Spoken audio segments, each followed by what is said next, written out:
Assalamualaikum warahmatullahi wabarakatuh. Good morning all. Okay, welcome in English lesson. And today we will study about English lesson for second class. Okay, and before we begin our studying, let's pray together, me and you in hope. Okay. Okay.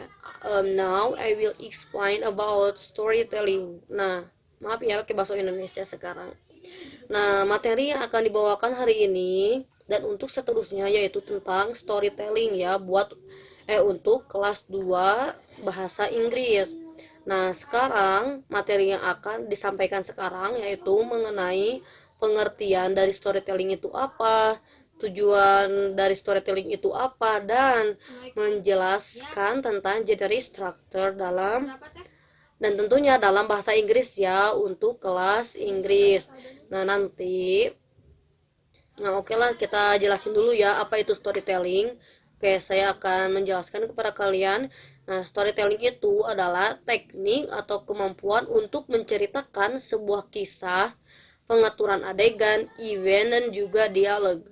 Nah, kan kalau di film itu, kalau di filmmaker itu bersenjatakan kan kamera. Di komik, para komikus bersenjatakan gambar dan angle cerita gitu ya. Dan di cerpen atau novel, para penulis bersenjatakan pena, diksi, dan permainan kata serta deskripsi dengan menyampaikan sebuah cerita dengan cara mendongeng. Nah, storytelling ini menggunakan kemampuan penyaji untuk menyampaikan sebuah cerita dengan gaya, intonasi, dan alat bantu yang menarik minat pendengar. Nah, storytelling sering digunakan dalam proses belajar mengajarnya seperti kita ini ya. Kita mengambil tema storytelling ya dalam belajar bahasa Inggris gitu. Nah, orang yang ingin menyampaikan storytelling harus mempunyai kemampuan public speaking yang baik, memahami karakter pendengar,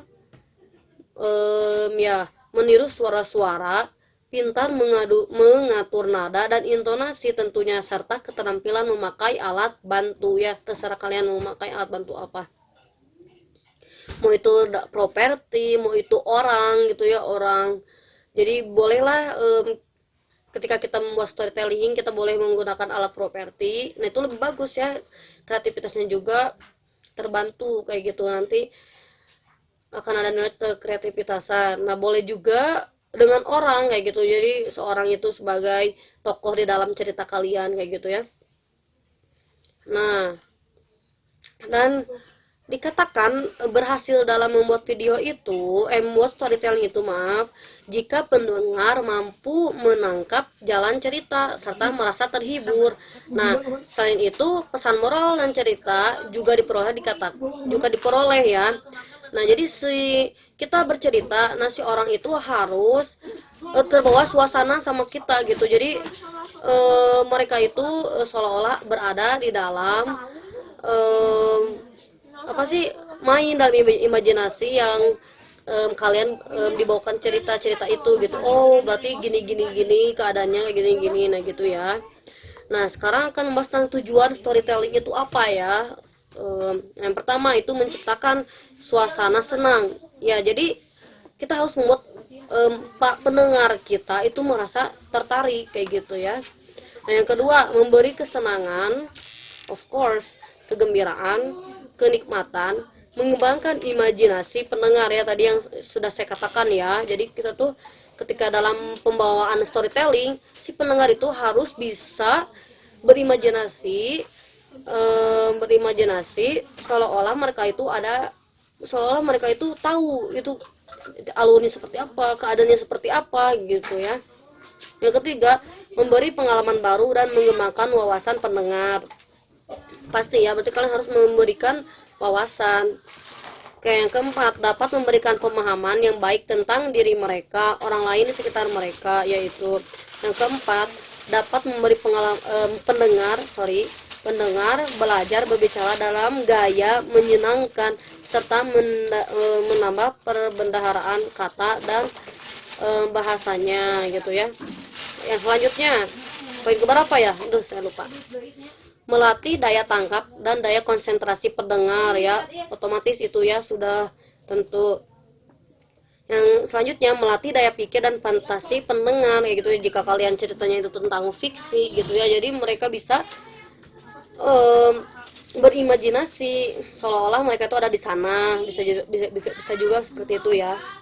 Oke, yang terakhir menanamkan nilai-nilai budi pekerti ya, pasti ya ada ya. Dalam pembawaan sebuah storytelling pasti di sana ada moral-moral yang tersimpan dalam cerita itu ya, pasti dan harus ada ya, jangan gak ada. Nah, sekarang akan membahas tentang generic structure-nya. Nah, apa itu generic structure? Itu struktur kalimat yang akan dibawakan di dalam dan storytelling kayak gitu ya. Jadi struktur kalimatnya seperti apa kayak gitu ya. Nah, yang pertama itu ada orientation. Nah, apa sih orientation? Nah, orientation itu biasanya terletak di paragraf pertama. Secara teori, orientasi itu berisi tentang informasi yang 5W1H. Kalian juga tahu kan 5W1H? Yang what, who, where, when, and how. Nah, itu harus ada di sana ya. Harus ada 5W1H-nya. Oke. Pada paragraf orientation, teks naratif akan memberitahukan pembaca apa peristiwa pembaca tentang apa, peristiwanya siapa gitu. Maaf, akan memberitahukan pembaca tentang apa peristiwanya, siapa pelakunya, tokoh-tokohnya itu siapa ya, di mana dan kapan peristiwa tersebut terjadi kayak gitu ya. Nah, itu tentang orientation ya, berarti ingat ada 5W1H ya. Oke, yang kedua itu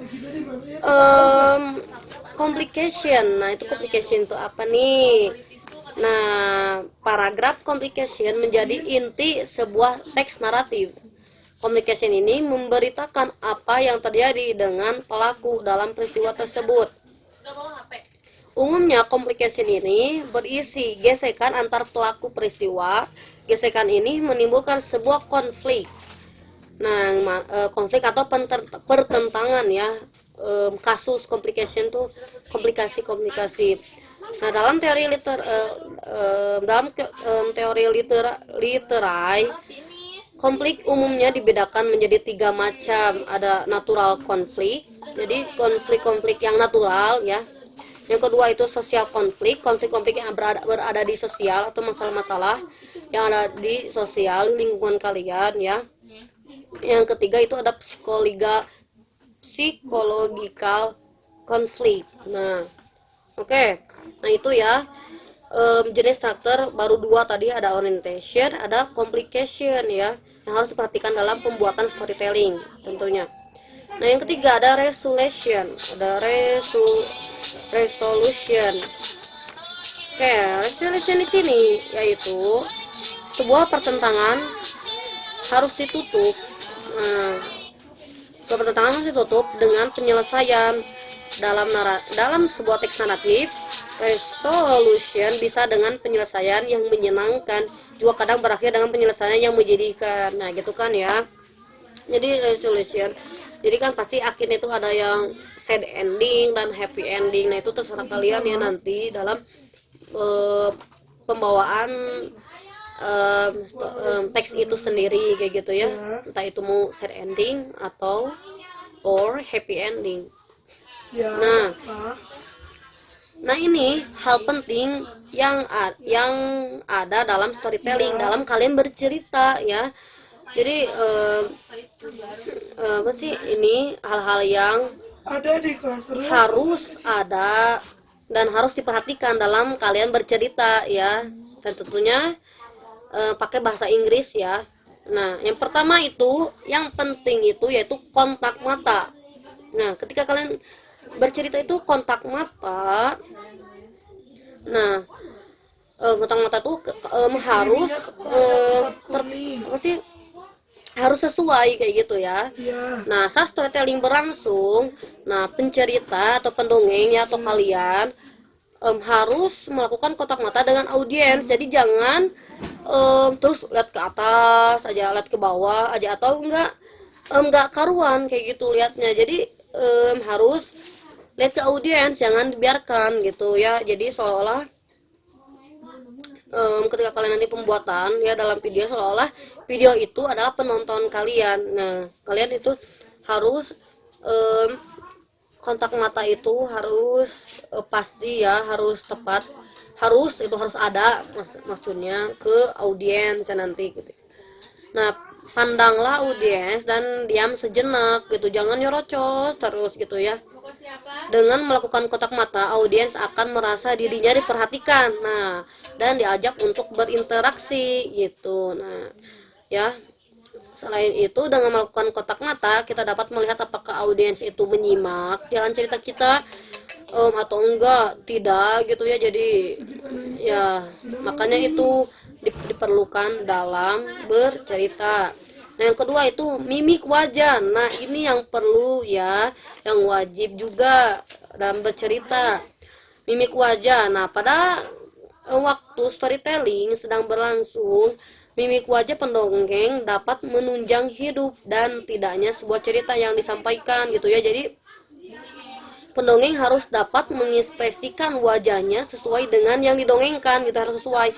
Ketika ekspresi marah ya mimiknya seperti apa kayak gitu ya. Masa ketika kita ekspresinya marah tapi mimik muka kita malah berseri-seri atau enggak senyum-senyumnya, itu kan tidak sesuai dengan apa yang dibawakan. Nah, kayak yang ketiga, gerak tubuh nih yang wajib selanjutnya, gerak tubuh. Nah, gerak tubuh pendongeng waktu proses storytelling berjalan dapat turut pula mendukung menggambarkan jalan cerita yang lebih menarik gitu ya. Jadi dengan gerak tubuh kita kita dapat membantu si audiens untuk mengerti jalan alur cerita kita ya. Nah, cerita yang didongengkan akan terasa berbeda jika mendongeng akan terasa berbeda jika mendongeng melakukan gerakan-gerakan yang merefleksikan apa yang dilakukan tokoh-tokoh yang didongengkannya ya. Aduh, maaf saya lagi fulek. Nah, dongeng akan terasa membosankan dan akhirnya audiens tidak antusias lagi mendengarkan dongeng apabila kita hanya diam saja gitu ya, tidak melakukan gerak tubuh, cuma diam di tempatnya. Itu tidak akan membuat penonton kita atau audiens kita tertarik kayak gitu ya. Yang selanjutnya itu suara yang wajib ya, yang wajib harus diperhatikan dalam storytelling. Nah, suara. Nah, tidak rendahnya suara atau intonasi ya.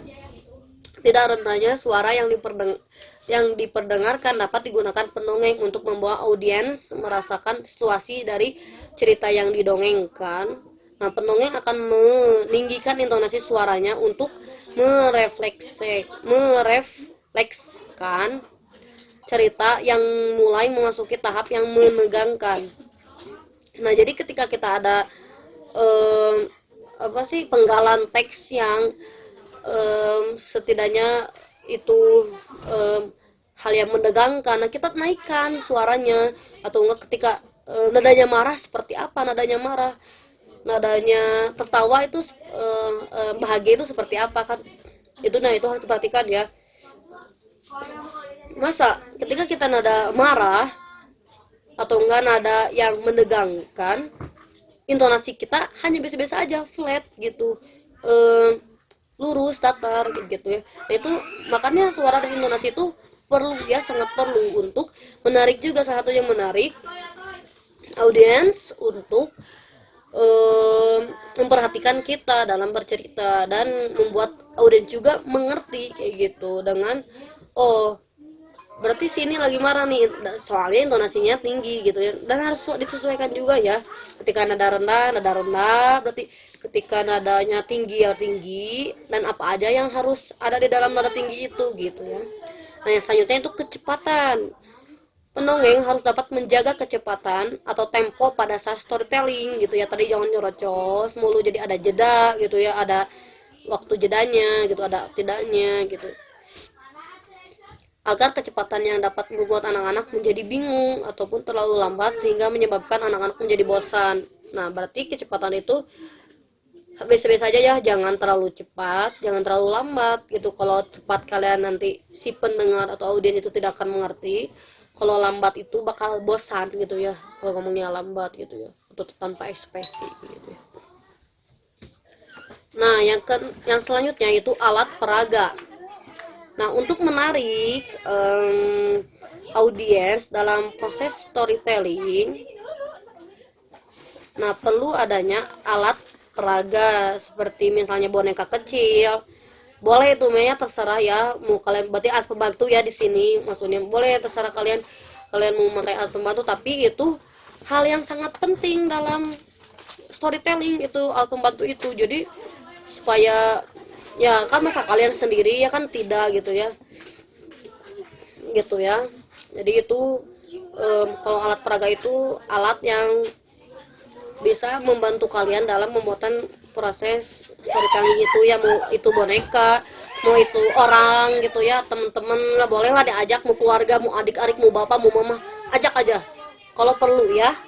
Jadi mereka kasih aja peran gitu, peran sebagai apa, sebagai apanya, terserah kalian.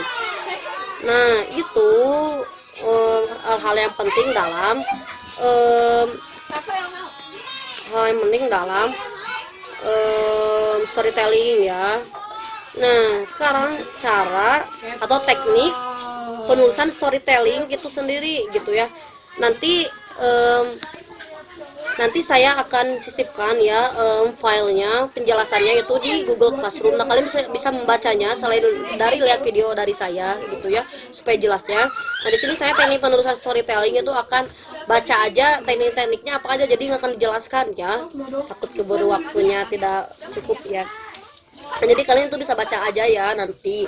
Nah teknik dalam penulisan storytelling itu yang pertama ada teknik monomir. Nah itu ya nanti ada ya, baca aja apa itu monomir. Yang kedua itu teknik false start. Nah yang ketiga itu teknik spark lines. Yang keempat itu teknik the mountain. Nah itu teknik dalam menulis storytelling. Nah ingat ya, nanti saya akan sisipkan file tentang storytelling itu ya, nanti kalian harus baca gitu ya.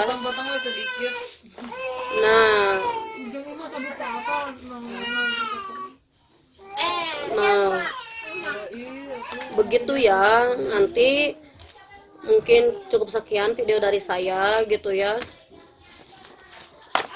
semoga bermanfaat untuk kalian. Nah ingat ya, tadi saya akan menyisipkan file yang pembahasan tentang storytelling itu sendiri, dan apa yang saya diomongkan itu ada semuanya di teks itu gitu ya. Nah ini di sini saya hanya memperjelas gitu ya untuk kalian. Nah nanti saya kasih tugas untuk kalian membuat video durasinya nggak lama-lama banget gitu ya, nggak apa-apa, terserah kalian durasinya. Nah nanti saya kasih perintah, contoh perintahnya tentang bagaimana caranya bagaimana marah kepada teman. Nah berarti tugas kalian itu nanti mengekspresikan mimik muka atau intonasi atau gaya gitu ya, dengan apa sesuai dengan yang diperintahkan oleh saya gitu ya. Nah nanti ada tulisannya. Nah ini ekspresi yang kalian harus buat kayak gitu ya, dan tentunya itu dalam bahasa Inggris, jadi tidak hanya ekspresi gitu, dan pengucapannya juga gitu ya. Nah nanti dikumpulin videonya gitu ya, satu-satu membuat ekspresi dan ucapan nanti ya yang diperintahkan oleh kita gitu ya, ekspresinya apa aja kayak gitu ya, gitu aja. Nah nanti kalau ada yang tidak mengerti dengan storytelling itu apa, boleh ditanyakan di kolom komentar ya, jangan di kolom komentar yang saya ngasih materi kayak gitu, jangan di beranda, nanti pusing ya. Oke, mungkin cukup sekian dari saya, semoga bermanfaat, dan nanti kita ketemu ya di hari-hari selanjutnya. Dan nanti juga kita bisa menggunakan, oh iya, nanti kita ada sesi untuk video call Nah, video call itu kalian harus mendownload aplikasi Zoom ya. Nanti kita bahas ya apa itu, bagaimana caranya kita bervideo call bareng-bareng kayak gitu ya. Yang penting kalian harus download aplikasi Zoom aja ya. Oke, mungkin sekian dari saya. Semoga mengerti ya, semoga paham dengan apa yang saya jelaskan. Oke. Baik-baik di rumah, jangan keluar rumah, ingat ya, kita harus mengisolasikan diri gitu ya. Semoga kalian sehat semuanya. Maybe enough for me. Thank you very much. See you next time. Assalamualaikum warahmatullahi wabarakatuh.